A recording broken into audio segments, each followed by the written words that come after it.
Alhamdulillahi Rabbil Alamin. Wassalatu wassalamu ala ashrafil anbiya'i wal mursalin wa ala alihi wa ashabihi ajma'in. Allahumma rabbi shrah li sadri wa yassir li amri wahlul 'uqdatam min lisani yafqahu qawli wa la hawla wa la quwwata illa billahil 'aliyyil 'azim.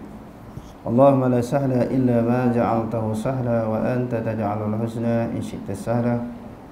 Rabbi yassir wa la tu'assir wa atmim bil khair, amma ba'd. Kita ulang sikit yang belakang tu, muka surat 49 sebelum kita sambung. 49 perenggan yang kedua daripada atas. Misalnya perbahasan golongan Ahlus Sunnah tentang sifat-sifat Allah Subhanahu wa taala, baik secara umum maupun secara terperinci, ia masih berada di atas satu nada. Perbahasan mereka tentang kalam Allah, Al-Quran, istiwa, turun, melihat Allah, qadar, iman, syafaat, tawassul dan lain-lain, kesemuanya dinukilkan daripada as-salafus salih dan generasi 3 kurun yang terbaik. Jadi pegangan istawa ke masalah yad, wajah dan sebagainya tentang sifat-sifat Allah, semuanya dinakalkan daripada salafus salih dengan sanad yang sahih. Semalam saya sebut kan, banyak di antaranya kalau tuan-tuan baca kitab Al-Asma' was Sifat oleh Imam Baihaqi, Al-Asma' was Sifat, Al-Ulu li Ali Al-Ghaffar Imam Zahabi, banyak lagi di antaranya Fathul Bari sendiri Ibn Hajar Al-Asqalani, Al-I'tiqad, Kitab Tauhid, banyak sangat. Jadi saya buat untuk petang ni saya bawa 2 je. Nak membuktikan benda ni sanad sampai kepada tabi'in. Tabi'in ambil daripada sahabat sampai kepada Nabi SAW.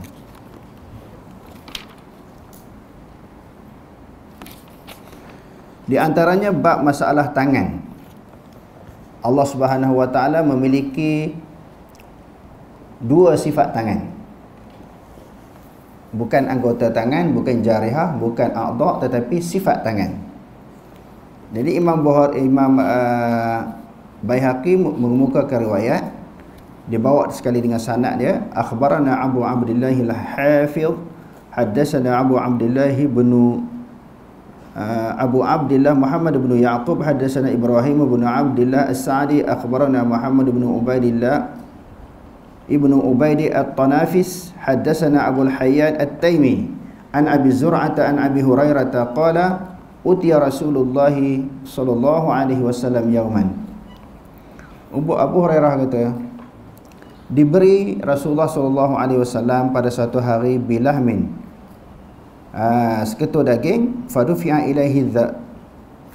ilaihi az-zira'u, maka dihulurkan kepada Rasulullah lengan kambing. Kan kalau kita tengok dalam hadis, Rasulullah suka makan kambing. Bahagian mana yang dia paling suka? Kepok ini di depan tu, kiri kanan tu. Itu Rasul suka. Jadi orang bagi kepada Rasulullah. Kanat tu'ajibuhu fa nahasa minha nahsatan. Jadi lengan kambing ni suatu jenis daging ataupun bahagian daging yang sangat disukai oleh Rasulullah. Bila orang bagi kat dia, dia pun gigit lah dengan gigi dia. Summa qala, setelah dia makan tu dia kata, ana sayyidun nasi yaumal qiyamah, aku adalah penghulu ketua manusia pada hari kiamat. Rasulullah kata selepas dia makan daging tu tadi, terus dia bercakap, dia menyampaikan ucapan dan terus bersabda, wa hal tadruna limadhak, kamu tahu tak sebab apa? Sebab apakah aku dilantik menjadi ketua manusia pada hari kiamat? Qala fa dzakara hadis asy-syafa'ah, lalu perawi ini sebutlah hadis Rasulullah tu panjang, hadis yang berkaitan dengan syafaat. Wa fihi, dalam hadis yang panjang itu, lalu Imam Baihaqi dia ambil tentang poin yang dia nak ceritakan tentang sifat Allah. Fayatuna Adam, manusia pun bertemu dengan Adam, fayaqulu ya Adam, wahai Adam. Bila nak dapat syafaat ni, kita dah sebut dah itu di dalam kuliah kita. Bila menunggu bilakah berlakunya hisab, manusia cepat, manusia tak sabar-sabar untuk memperolehi jawapan, keputusan sama ada nasib mereka dimasukkan dalam syurga ataupun neraka. Jadi bila duk tunggu tu, orang pun ramai-ramai mereka pergilah berjumpa dengan Nabi Adam supaya Nabi Adam ni berdoa kepada Allah supaya dipercepatkan hisab. Fayaqulu ya Adam anta abul bashar, wahai Adam, kamu adalah bapa kepada segala manusia. Nabi ketua manusia, kamu adalah dianggap sebagai bapa segala manusia. Kan semua kita ni zuriatnya keturunan daripada Nabi Adam alaihissalam. Khalaqakallahu biyadihi, telah menjadi akan engkau oleh Allah dengan tangannya. Sifat tangan adalah hadis. Wa nafa'a fika min ruhih, dan dia tiupkan kepada engkau rohnya. Azunnuhu qala, dan aku sangka Nabi sebut, wa 'allamaka asma'a kulli syai'in ishfa' lana ila rabbik. Allah Ta'ala ajarkan kepada kamu setiap sesuatu, bagilah syafaat kami kepada Tuhan kau. Bagilah pertolongan, syafaat kepada kami, kepada Tuhan kau. Maknanya syafaat, maknanya bagi pertolongan. Mintalah pertolongan kepada Tuhan kau supaya dipercepatkan hisab. Jadi dalam hadis ni sanadnya sampai Rasulullah yang Allah Ta'ala bersifat dengan sifat yad, sifat tangan. Begitu juga dengan sifat-sifat yang lain, sifat istiwa, apa dia wajah dan lain lagi. Yang keduanya istawa kan? Istawa yang kita selalu sebut tu, Imam Baihaqi kata, akhbarana Abu Abdullah al-Hafiz, akhbarani Abu Abdullah Muhammad bin Ali al-Jauhari bil Baghdad, haddatsana Ibrahim ibnu Haytham, haddatsana Muhammad bin al-Kathir al-Massisi qala sami'tu Auza'i yaqulu kunna wattabi'una mutawaffirun naqulu inna Allah ta'ala dhikruhu fawqa 'arsyihi nu'minu bima waradatis sunnatu min sifatihi. Jadi Imam Baihaqi bawa mari riwayat sampai kepada tabi'in. Di antara individu yang termasuk di dalam kalangan tabi'in adalah Imam Auza'i. Dia kata kami golongan tabi'in ini kesemuanya berpegang Allah Subhanahu wa taala berada di atas daripada arasy.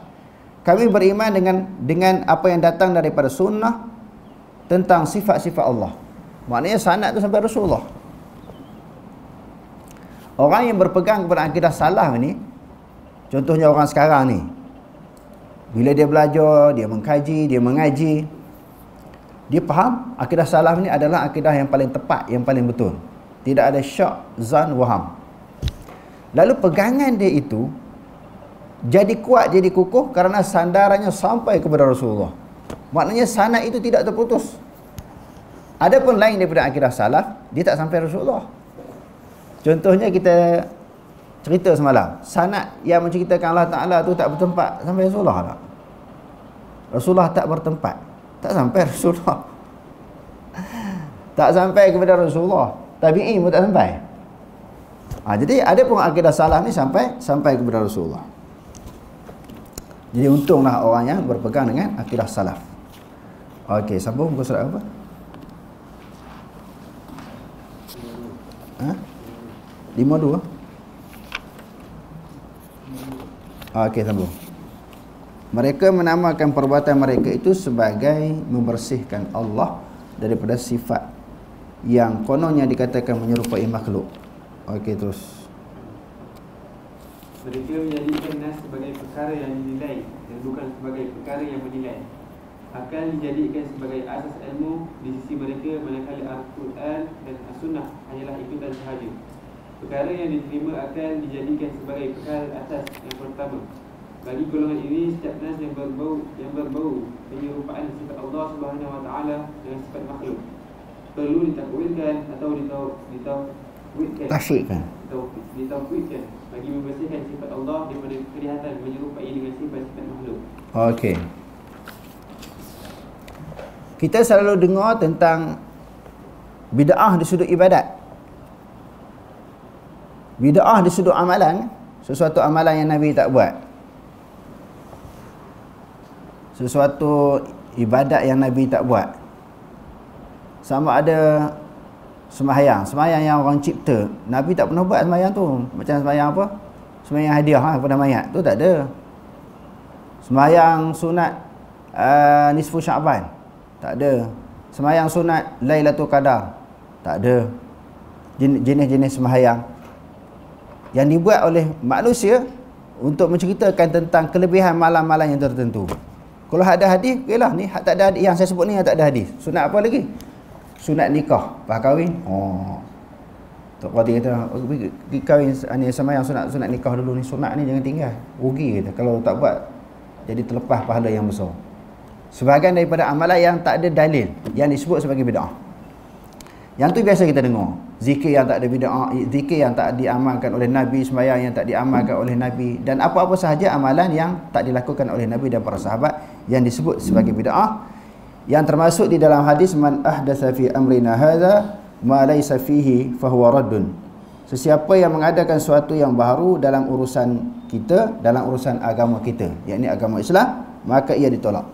Jadi termasuk juga di dalam bab bid'ah itu i'tiqad, kepercayaan, pegangan, keimanan yang tak ada zaman Rasulullah dan para sahabat, lalu dicipta pada zaman berikutnya, zaman setelah Rasulullah, sahabat, ataupun selepas daripada tabi'in, selepas daripada generasi salafus salih. Maka i'tiqad itu juga, akidah itu juga, kepercayaan itu juga disebut sebagai akidah bid'ah, kepercayaan bid'ah, keimanan bid'ah, sebab tak ada zaman Nabi. Sebab itu di dalam buku ni dalam buku yang kita baca tadi, pengarang ni menyebut bahawa setiap sesuatu yang bercanggah dengan akal pemikiran mereka, konon-kononnya kalau diterima secara zahir, konon-kononnya bila diterima secara zahir, menunjukkan bahawa berlaku penyerupaan dengan Allah, tasyabuh dengan Allah, semisal dengan Allah, seumpama dengan Allah. Jadi ahli kalam dia terpaksa takwil, atau diserah, dia kata tak tahu. Tangan, apa makna tangan tak tahu, istawa tak tahu, nuzul tak tahu. Sama ada takwil palingkan daripada makna asal. Tangan dengan kudrah, istawa dengan istaula, nuzul turun Allah, turunnya rahmat Allah ataupun malaikat Allah. Takwil baru hilang tasyabuh, barulah hilang kesamaran. Ahli kalam ni buat macam tu. Ataupun serah kepada Allah Ta'ala, tafwid tanpa dibahaskan langsung. Semua berdua benda ini, sama ada takwil ataupun tafwid, tidak berlaku di zaman Nabi dan para sahabat. Sebab itu dipanggil i'tiqad yang bid'ah. Adakah kafir? Tidak kafir. Sebab mereka memukhalafahkan Allah, mengatakan Allah Ta'ala tak sama. Tak kafir.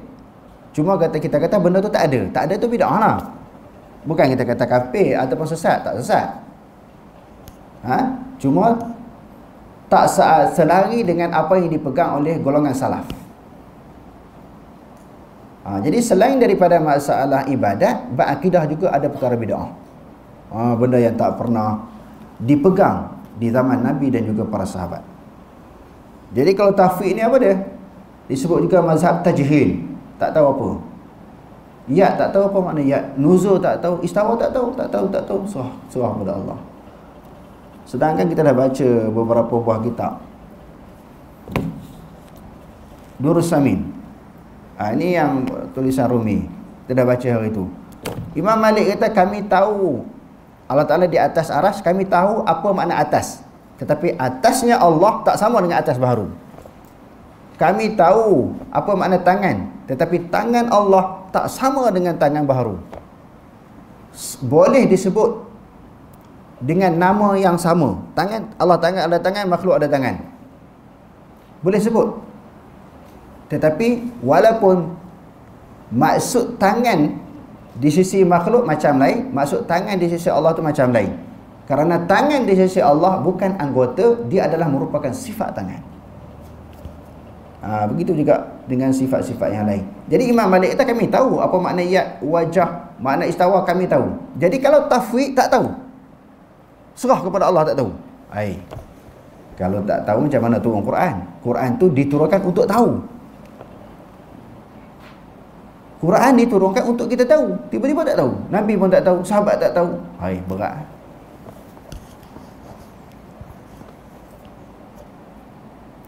Liyubayyinu lin-nasi ma nuzila ilaihim. Allah Ta'ala utuskan para nabi, khususnya Nabi Muhammad, untuk memberi penerangan kepada manusia. Quran diturunkan tak faham, Nabi memahamkan. Jadi tak betul kalau kata ayat mutasyabihat ini kita serah 100% kepada Allah Ta'ala yang menentukan maknanya. Nabi faham makna. Kalau kita baca tafsir daripada golongan salaf, mereka akan sebut contohnya istawa dengan makna ala wartafa'a ataupun su'ada. Di antaranya saya dah sebut apa yang disebut oleh Imam Fathul Bari, di dalam Imam Ibn Hajar Al-Asqalani di dalam kitab Fathul Bari, disebut di dalam tafsir Baghawi oleh Imam Baghawi, dan banyak lagi. Kalau tafsir yang dikemukakan oleh salaf, mereka memaknakan, mereka menterjemahkan makna kalim ayat mutasyabihat, bukan kata tafwid serah kepada Allah. Jadi makna Al-Quran dan kefahaman tentang isi kandung Al-Quran, siapa lebih faham? Rasulullah, lepas tu para sahabat, lepas tu tabi'in, tabi'un tabi'in. Bukan kita. Kita serah kepada mereka yang menterjemahkan. Apa yang mereka tafsirkan, apa yang mereka huraikan, kita serah kepada mereka.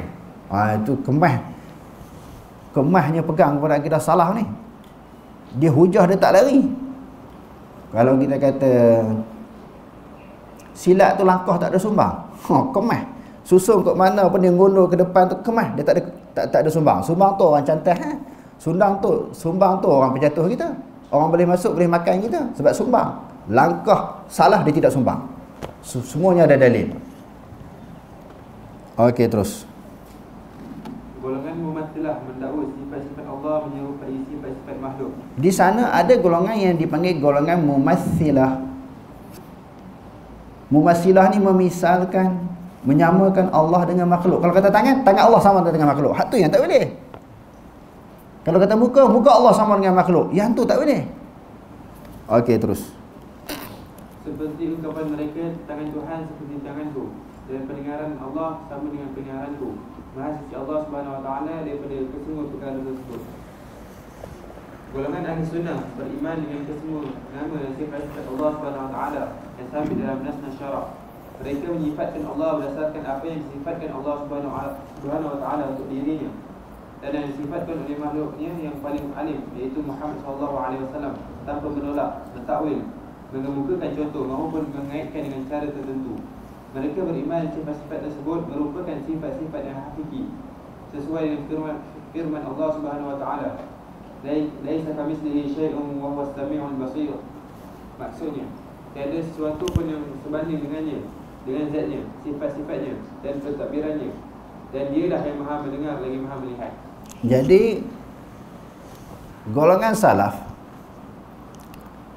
mereka berpegang tentang sifat Allah Ta'ala ni secara hakiki, bukan secara majaz, pinjaman. Kalau kita tangan hakiki lah. Tangan di sudut hakikat. Mata di sudut hakikat. Jadi dalam Quran juga menceritakan Allah Ta'ala ada mata. Memang hakikat mata. Wajah dan sebagainya. Bila sebut hakikat, bukan anggota. Saya dah ulang banyak kali ni. Takut orang yang tengok live ni kata ada anggota, bukan anggota. Hakikat terbahagi kepada 3. Nanti ada kesempatan saya cerita di sudut perbahasan usul fiqh.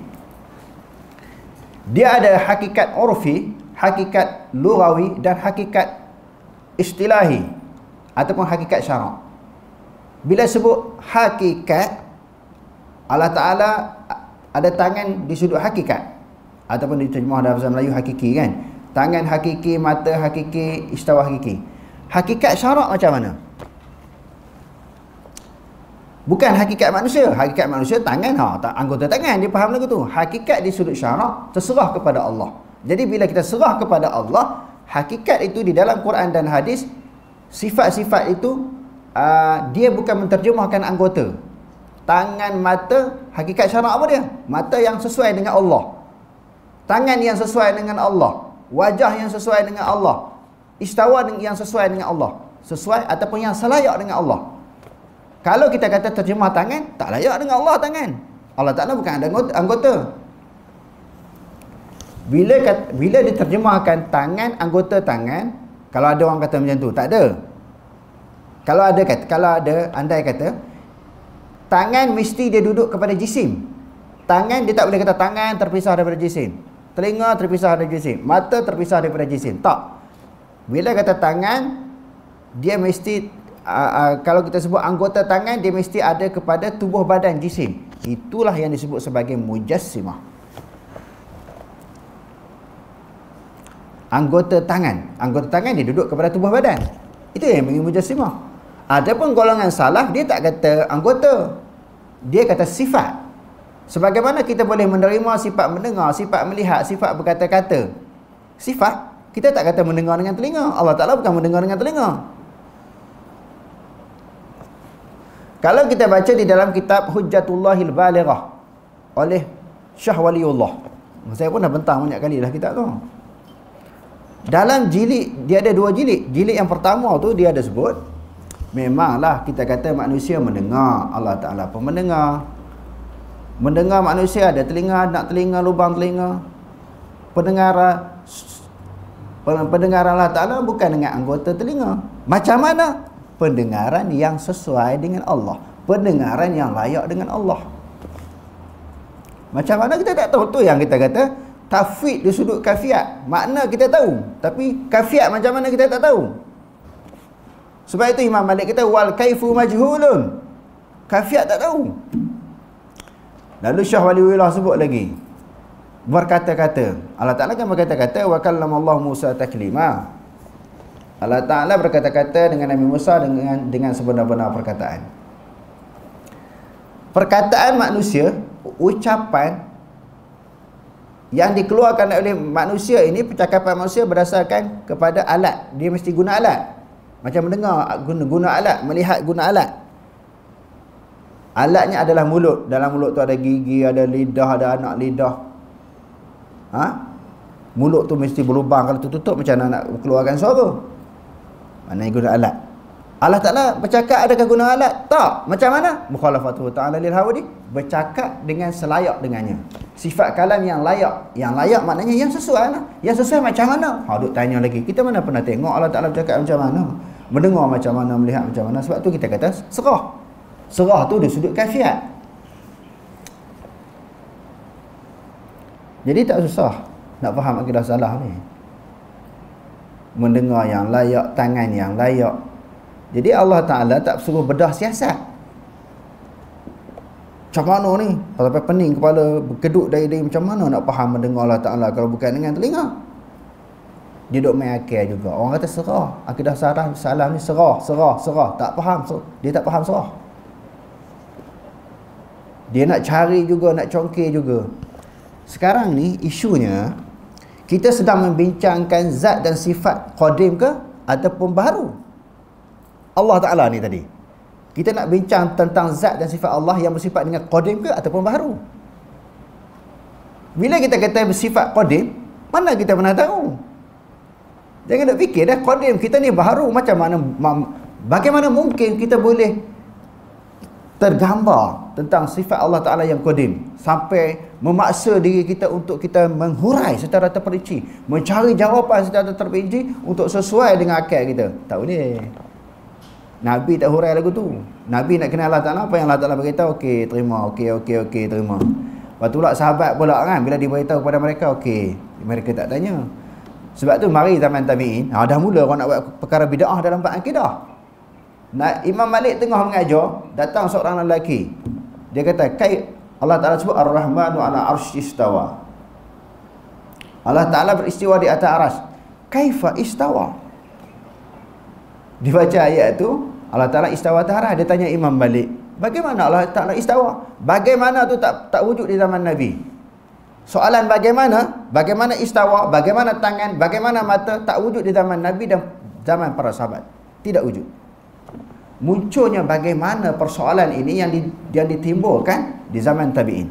Bila tanya Imam Malik, soalan tu tak pernah ditanya zaman Nabi dan para sahabat. lalu dia tunduk kepala dia dalam keadaan muka dia merah padam, bengang, marah ni.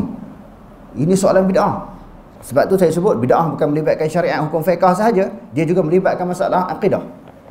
Imam Malik tunduk kepala dia, panas nak marah. Soalan ni tak pernah ditanya macam mana istawa, terima saja, kenapa nak tanya? Nak mengkiaskan Allah dengan baharu. Bila sebut kaifa, limadha, ini soalan-soalan kepada makhluk, kepada sesuatu yang bersifat dengan baharu, bukan sesuatu yang bersifat dengan qadim. Imam Malik pun angkat kepala dia. Dia kata al-istiwa'u ma'lumun wal kaifu majhulun was su'alu anhu bid'atun wal imanu bihi wajibun fa umira an ukhraju, diperintahkan supaya mereka mengeluarkan dia. Mereka fa ukhrija an ukhraja, diperintahkan supaya dikeluarkan.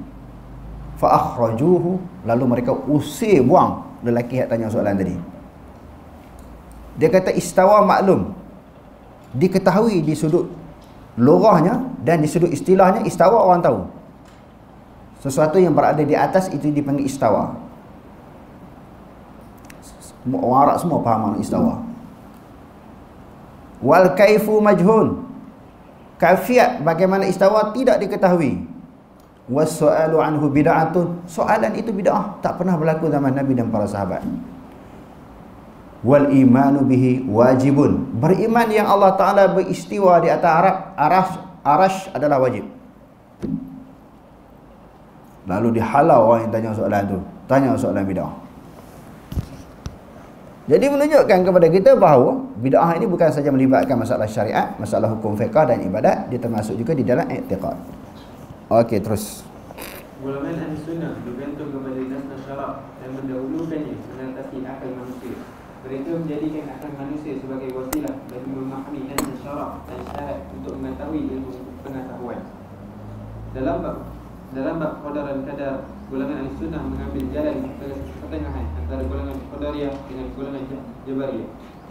Golongan qadariyah menafikan qadar. Mereka menyatakan perbuatan para hamba, ketaatan dan kemaksiatan yang mereka lakukan tidak ada kaitan dengan qadar dan qadar Allah. Bagi mereka, Allah Subhanahu Wa Taala tidak menciptakan perbuatan hamba dan tidak menginginkan mereka berbuat demikian. Bahkan hamba Allah bebas melakukan perbuatan mereka. Bagi mereka, manusia menciptakan perbuatannya sendiri. Hamba menginginkan melakukan perbuatannya secara berasingan tanpa ada kaitan dengan kehendak dan keinginan Allah Subhanahu Wa Taala. Ini bermakna mereka telah menisbatkan satu pencipta lain selain daripada Allah Subhanahu Wa Taala. Ia sebenarnya satu bentuk syirik dari segi rububiyah. Mereka menyerupai golongan Majusi yang menyatakan alam ini mempunyai dua pencipta. Golongan Jabariyah pula keterlaluan dalam mengisbatkan qadar. Mereka mengatakan hamba terpaksa dalam melakukan perbuatannya. Mereka tidak ubah bagaikan buru yang terbang di udara yang tidak mempunyai perbuatan kudrat maupun kehendak. Golongan ahli sunnah mengambil jalan tengah dengan mengisbatkan hamba melakukan perbuatan mereka secara hakiki. Perbuatan mereka dinisbahkan kepada diri mereka secara hakiki. Cuma perbuatan hamba tersebut berlaku dengan takdir Allah, kehendak dan penciptaan daripadanya. Allah Subhanahu Wa Taala menciptakan hamba dan menciptakan perbuatan mereka. Firman Allah Subhanahu Wa Taala, wallahu khalaqakum wa ma ta'malun. Maksudnya, padahal Allah yang menciptakan kamu dan benda-benda yang kamu buat itu. Jadi selain daripada manusia, perbuatan yang dilakukan oleh manusia juga adalah makhluk Allah, ciptaan Allah. Perbuatan sekarang kita sedang berada dalam keadaan duduk pun Allah Ta'ala buat. Kita berdiri Allah Ta'ala buat. Allah Ta'ala jadi kita dan juga perbuatan kita. Kita berjalan, itu perbuatan Allah yang Ta'ala jadikan. Maknanya selain daripada diri manusia itu sendiri dicipta oleh Allah, yang kita disebut sebagai makhluk, perbuatan makhluk juga adalah ciptaan Allah. Makhluk juga. Tetapi bila kita buat, yang tu ada kaitan dengan usaha. Berlari, berjalan tu semua perbuatan Allah. Bila kita buat, itu terkait dengan ketentuan, dengan qadar Allah. Macam kaki boleh berjalan, perbuatan tu Allah Ta'ala buat. Tapi bila kita pergi tempat maksiat, pilihan kita pergi tempat buat tempat ketaatan, tempat ibadat, pilihan kita juga. Maknanya perbuatan itu tak boleh lari dengan ketentuan. Jadi Allah Ta'ala tentu berdasarkan pilihan. Pilihan siapa? Pilihan kita sendiri. Okey, terus. Sebagaimana hamba mempunyai kehendak yang berada di bawah kehendak Allah. Firman Allah Subhanahu Wa Taala, "Wa ma tasha'una illa an yasha Allah Rabbul Alamin." Maksudnya, dan kamu tidak dapat menentukan kemahuan kamu mengenai sesuatu pun kecuali dengan cara yang diatur oleh Allah, Tuhan yang memelihara dan mentadbir seluruh alam. Jadi kehendak, keinginan ada daripada kalangan manusia. Dia ingin nak buat baik, dia ingin nak buat jahat. Keinginan ada. Sebab tu kalau dia buat jahat, buat dosa, buat maksiat, dia tak boleh serah 100% kepada Allah. Sebab dia ada keinginan. Kehendak jahat tu ada. Lalu Allah Ta'ala hukumkan dia sebagai dosa dan neraka, itu kerana pilihan dia lah. Bukan kata manusia tak ada kehendak, berdasarkan apa yang Allah Ta'ala susun, Allah Ta'ala tentukan, manusia tak ada peranan. Tak ada peranan di dalam menentukan perbuatan dia. Tak, dia ada peranan. Sebab tu ada dosa, ada pahala kerana pilihan, kehendak manusia masing-masing. Okey, terus.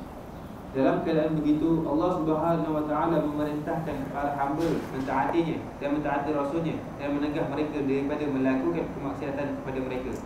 Allah Subhanahu Wa Taala sukakan orang yang bertakwa dan bencikan orang yang melakukan kefasikan. Allah Subhanahu Wa Taala menegakkan hujah ke atas para makhluk dengan cara memutuskan para rasul dan menurunkan kitab-kitab. Sesiapa yang mentaatinya dengan pilihan sendiri tidak berhak dikenakan hukuman. Firman Allah Subhanahu Wa Taala, "Man 'amila salihan falinafsihi wa man asaa fa'alaiha wa ma rabbuka bizallamin lil 'abid." Maksudnya, sesiapa yang mengerjakan amal soleh, maka faedahnya akan terpulang kepada dirinya sendiri. Dan sesiapa yang berbuat kejahatan mereka, bahayanya akan menimpa dirinya sendiri. Dan Tuhanmu tidak sesekali berlaku zalim kepada hamba-hambanya. Golongan ahli sunnah beriman dengan 4 martabat qada dan qadar yang sabit dalam Al-Quran dan As-Sunnah, iaitu pertama, ilmu Allah yang merangkumi segala sesuatu. Dia adalah Tuhan yang maha mengetahui apa yang telah berlaku dan apa yang akan berlaku, dan juga maha mengetahui tentang apa yang dilakukan oleh manusia pada masa akan datang. Kedua, penulisan Allah terhadap apa yang berlaku sehingga ke hari kiamat. Ketiga, kehendak Allah yang terus dan kudratnya yang syumul. Apa sahaja yang dikehendaki Allah akan berlaku, dan apa sahaja yang tidak dikehendaki Allah tidak akan berlaku. Apa sahaja yang berlaku di alam wujud ini adalah diinginkan Allah sebelum daripada kewujudannya lagi. Keempat, Allah Subhanahu Wa Taala menciptakan segala sesuatu. Dia menciptakan orang yang melakukan amalan dan amalan yang dilakukannya. Begitu juga dengan orang yang bergerak dan pergerakan yang dilakukannya. Golongan ahli sunnah adalah golongan pertengahan dalam bab janji baik dan janji buruk antara golongan Wa'idiyah dan golongan Murji'ah. Golongan Wa'idiyah mengutamakan nas-nas berkaitan janji buruk mengatasi janji baik. Antaranya ialah golongan Khawarij yang berpendapat orang yang melakukan dosa besar dalam kalangan orang Islam, seperti orang yang melakukan zina dan minum arak, adalah kekal dalam neraka. Golongan Murji'ah mengutamakan nas-nas berkaitan janji baik mengatasi janji buruk. Mereka mengatakan iman hanyalah kepercayaan dalam hati sahaja. Amalan tidak termasuk di dalam erti kata iman. Maksiat yang dilakukan tidak dapat memudaratkan iman yang dimiliki oleh seseorang. Orang yang melakukan maksiat seperti orang yang melakukan zina dan meminum arak tidak berhak masuk ke dalam neraka. Imannya tidak ubah bagaikan iman Abu Bakar dan Umar radhiyallahu anhu. Jadi berat golongan pertama tadi. Dia kata apa tadi? Mengutamakan nas-nas berkaitan dengan janji buruk mengatasi janji baik. Di antaranya golongan Khawarij berpendapat orang yang melakukan dosa besar dikekal dalam neraka. Yang golongan yang kedua pula, maksiat yang dilakukan tak menjejaskan iman. Padahalnya bila kita buat maksiat, iman kita tak jejas, iman kita berkurangan. Okey, terus. Ahli sunnah berpendapat orang Islam yang melakukan dosa besar tidak keluar daripada Islam, cuma ia dikira orang Islam yang kurang iman, selagi mana dia tidak melakukan perkara-perkara yang mengkufurkan secara jelas dan terang. Dia dikira beriman dengan iman yang dimilikinya dan fasik dengan sebab dosa besar yang dilakukannya. Di akhirat dia berada dalam kehendak Allah Subhanahu Wa Taala. Jika Allah Subhanahu Wa Taala dikehendaki, dia boleh mengampuni dan memaafkannya. Dan jika dia kehendaki, dia boleh mengazabkannya sehingga dirinya bersih daripada dosa. Setelah itu memasukkannya ke dalam syurga. Apabila dimasukkan ke dalam neraka, dia tidak kekal di dalamnya. Iman di sisi golongan ahli sunnah ialah ucapan dengan lisan, bersifat di dalam hati dan amalan dengan anggota. Ia bertambah dengan amalan ketaatan dan berkurang dengan amalan kemaksiatan. Golongan ahli sunnah mengambil sikap pertengahan terhadap para sahabat Nabi SAW antara golongan Syiah dan Khawarij. Golongan Rafidah yang begitu melampau dalam menyanjung keluarga Nabi SAW seperti Sayyidina Ali dan anak-anaknya. Mereka mendakwa Ali adalah maksum. Beliau mengetahui perkara gaib dan lebih alim daripada Abu Bakar dan Umar. Ada juga yang mendakwa Ali sebagai Tuhan. Golongan Khawarij pula keterlaluan dalam menolak Ali. Mereka menghukumkan Ali telah kufur. Begitu juga dengan Muawiyah, bahkan telah menghukumkan kufur kepada orang yang tidak sealiran dengan mereka. Golongan Syiah Rafidah pula keterlaluan terhadap para sahabat sehingga mereka menghukumkan mereka telah kufur setelah kewafatan Rasulullah SAW. Malah Abu Bakar dan Umar di sisi sebahagian dalam kalangan mereka adalah kufur. Mereka tidak mengecualikan daripada hukum kufur tersebut kecuali segelintir ahli keluarga Nabi SAW sahaja. Mereka juga mencaci isteri-isteri Rasulullah SAW dan sahabat-sahabat besar Rasulullah SAW secara terang-terangan, terutama sekali Abu Bakar dan Umar. Ini sikap Syiah. Mereka banyak mengkafirkan sahabat. Mereka hanya menerima Sayyidina Ali dan juga beberapa orang yang lain dan juga ahli bait. Hak lain semua kafir, termasuk Umar dan juga Abu Bakar. Sedangkan yang Nabi sebut dalam hadis kan, alaikum bisunnati wa sunnati khulafa'ir rasyidin al-mahdiyyin addu 'alaiha bin nawajis. Okey, terus. Kadang-kadang juga mereka menunjukkan keredaan kepada para sahabat Rasulullah SAW dan dukungan terhadap mereka, tetapi lebih bertujuan untuk mendekatkan diri dengan golongan ahli sunnah dan menipu mereka. Hal tersebut kerana antara yang termasuk ke dalam akidah mereka adalah taqiyah. Mereka menzahirkan kepada golongan ahli sunnah perkara yang berbeza dengan apa yang mereka sembunyikan. Bagi golongan ahli sunnah, mereka mengasihi para sahabat Rasulullah SAW dan meridai mereka. Para sahabat dikira sebagai golongan umat Islam yang paling afdal. Allah Subhanahu Wa Taala telah memilih mereka untuk menjadi sahabat baginda. Mereka menahan lidah-lidah mereka daripada mengeluarkan kenyataan yang bukan-bukan terhadap perselisihan yang berlaku dalam kalangan sahabat dan melihat mereka adalah golongan yang melakukan ijtihad. Mereka semua diberikan pahala di atas ijtihad yang mereka lakukan itu. Yang betul mendapat 2 pahala dan yang salah mendapat 1 pahala. Kesimpulan, golongan Ahlussunnah wal Jamaah mempunyai banyak keistimewaan. Antaranya ialah mereka merupakan golongan pertengahan dalam bab janji baik dan janji buruk. Antara golongan Wa'adiyah dengan golongan Murji'ah. Golongan Wa'adiyah mengutamakan nas-nas berkaitan janji buruk mengatasi janji baik. Antaranya ialah golongan Khawarij yang berpendapat orang yang melakukan dosa besar dalam kalangan orang Islam seperti orang yang melakukan zina dan meminum arak adalah kekal dalam neraka. Golongan Murji'ah mengutamakan nas-nas berkaitan janji baik mengatasi janji buruk. Mereka mengatakan iman hanyalah kepercayaan dalam hati sahaja. Amalan tidak termasuk ke dalam arti kata iman. Maksiat yang dilakukan tidak dapat memudaratkan iman yang dimiliki oleh seseorang. Orang yang melakukan maksiat seperti orang yang melakukan zina dan meminum arak tidak berhak masuk ke dalam neraka. Imannya tidak ubah bagaikan iman Abu Bakar dan Umar radhiyallahu anhu. Ahli sunnah berpendapat orang Islam yang melakukan dosa besar tidak keluar daripada Islam. Jadi kalau sebut 2 orang sahabat ni radhiyallahu anhuma, sebab di sini dikata apa, Abu Bakar dan juga Umar. Ya, terus Ahli sunnah berpendapat orang Islam yang melakukan dosa besar tidak keluar daripada Islam. Cuma dia dikira orang Islam yang kurang iman. Jadi bagi ahli sunnah ni, kalau orang buat dosa besar macam mana pun, minum arak ke, judi ke, dibunuh orang ke, dia tetap Islam. Dia tidak terkeluar daripada Islam selama mana dia kata perbuatan itu dosa, perbuatan itu salah. Macam orang tak sembahyang tak puasa, dia Islam lagi. Cuma di akhirat besok dia kena azab dulu, siksa dulu, dimasukkan dalam neraka tetapi tidak bersifat kekal.